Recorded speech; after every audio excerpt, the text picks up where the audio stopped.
Hello, doctor Kaushalendra Indian history channel में आप सबका हार्दिक स्वागत करता हूं। नमस्कार। आज की टॉपिक है आजाद हिंद फौज part 2। Part 1 captain Mohan Singh के गिरफ्तारी के बाद आजाद हिंद फौज कमजोर पड़ जाता है। पार्ट 2 में फिर से नेताजी का नेतृत्व इसे मिलता है। तब जब 28 मार्च 1942 में जापान की राजधानी टोक्यो में टोक्यो सम्मेलन का आयोजन होता है। इस टोक्यो सम्मेलन में रास बिहारी बोस जी इसके अध्यक्ष चुने जाते हैं। इसी सम्मेलन के अवसर पर सत्यानंद पुरी ने रास बिहारी बोस जी को एक बहुत ही महत्वपूर्ण बात की सूचना दी, और वह बात यह था, जैसा कि सत्यानंद पुरी ने बताया, कि मैंने 2 फरवरी 1942 को सुभाष चंद्र बोस को, जो उन दिनों जर्मनी में थे, तार भेज करके इस बात के लिए सूचित किया कि वे पूर्वी एशिया में आकर के आंदोलन के नेतृत्व को संभालें। और खुशी की बात है कि सुभाष बाबू इसके लिए तैयार हो चुके हैं। जैसे ही सत्यानंद पुरी जी ने यह बात रास बिहारी बोस जी को टोक्यो सम्मेलन के दौरान बताया, रास बिहारी बोस बेहद प्रसन्न हो गए, क्योंकि उन्हें एक ऐसे युवा नेतृत्व की तलाश थी।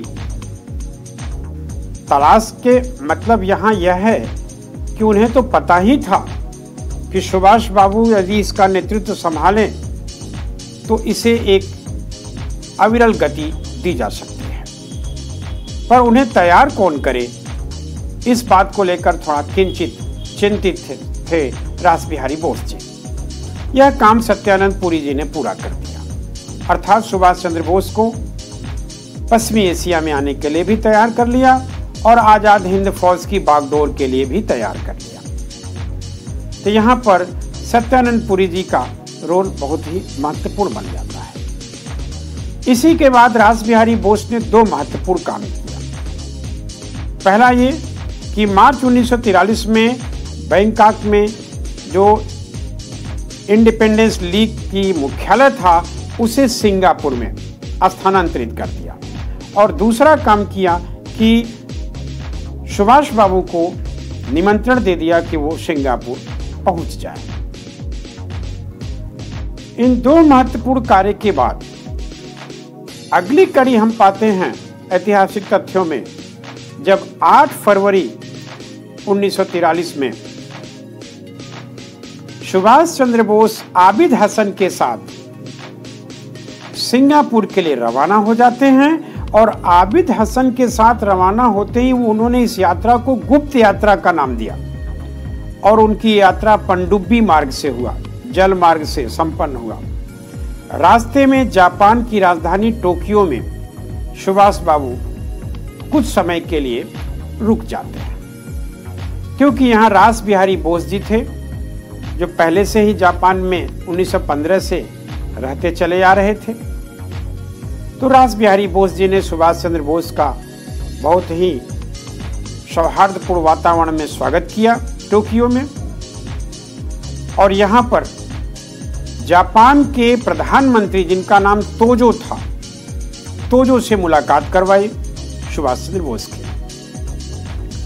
प्रधानमंत्री तोजो सुभाष चंद्र बोस से इतने अधिक प्रभावित हुए कि उन्होंने अपनी पूरी डायट के साथ, जो वहाँ की संसद है, जापान की संसद डायट के साथ सभी सदस्यों के साथ सुभाष चंद्र बोस का परिचय कराया।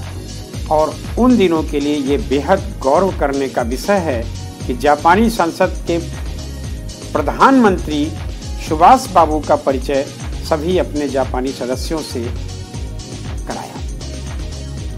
यहाँ पर बेहद उत्साहित सुभाष चंद्र बोस ने टोक्यो रेडियो से देश के नाम संबोधन भी दिया।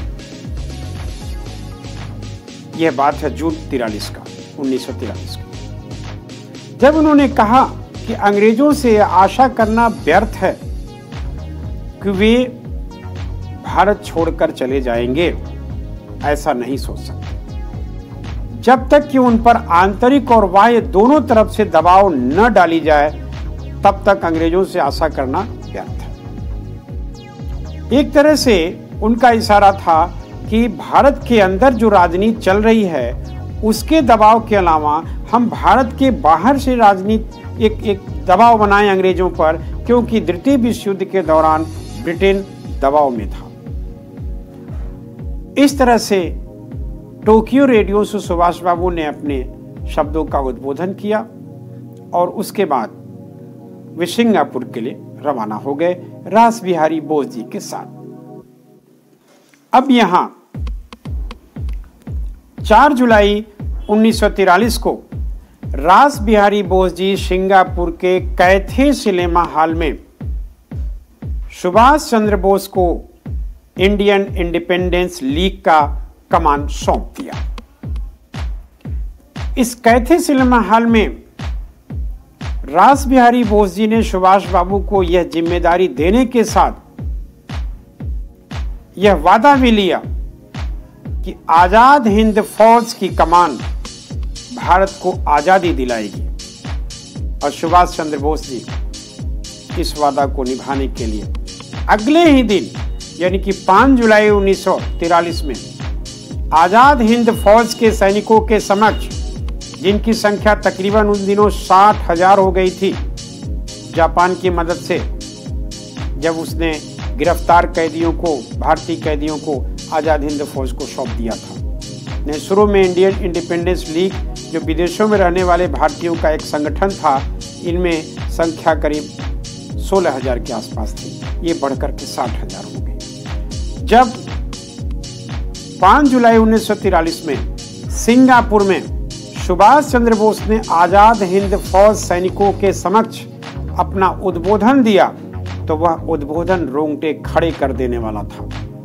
उस उद्बोधन में न केवल सैनिकों के साथ जय हिंद के नारा, बल्कि दिल्ली चलो का आह्वान किया और यहीं से आजाद हिंद फौज के सैनिक सिंगापुर से आगे की यात्रा शुरू करते हैं। तो यहाँ पर सुभाष चंद्र बोस का यह उद्बोधन कि दिल्ली चलो अपने आप में एक बहुत बड़ा क्रांतिकारी परिवर्तन का उद्बोधन था।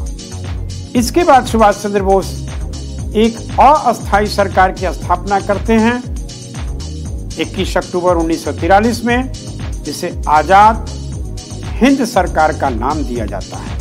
इस आजाद हिंद सरकार अपने आप में अविस्मरणीय था, क्योंकि सुभाष चंद्र बोस आजाद हिंद सरकार के स्वयं राष्ट्रपति बनते हैं, स्वयं प्रधानमंत्री बनते हैं, स्वयं विदेश मंत्री बनते हैं और स्वयं सर्वोच्च कमांडर भी बनते हैं। इन्होंने यहां पर महिला सैनिकों की एक ब्रिगेड तैयार की और डॉक्टर लक्ष्मी स्वामीनाथन जी को इसका नेतृत्व दिया। सुभाष बाबू ने सेनाओं के 3 ब्रिगेड तैयार किए, जिसमें Rani Lakshmi brigade,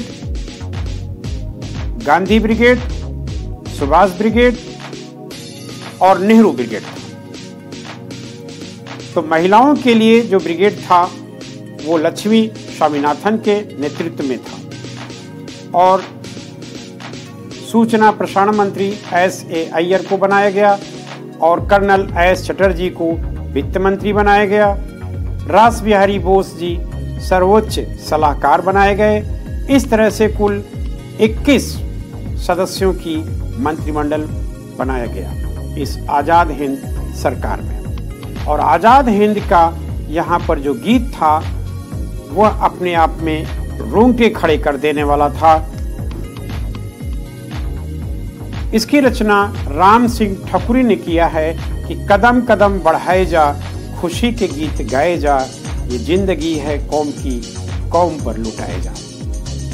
thank you very much. जय हिंद, जय भारत, नमस्कार।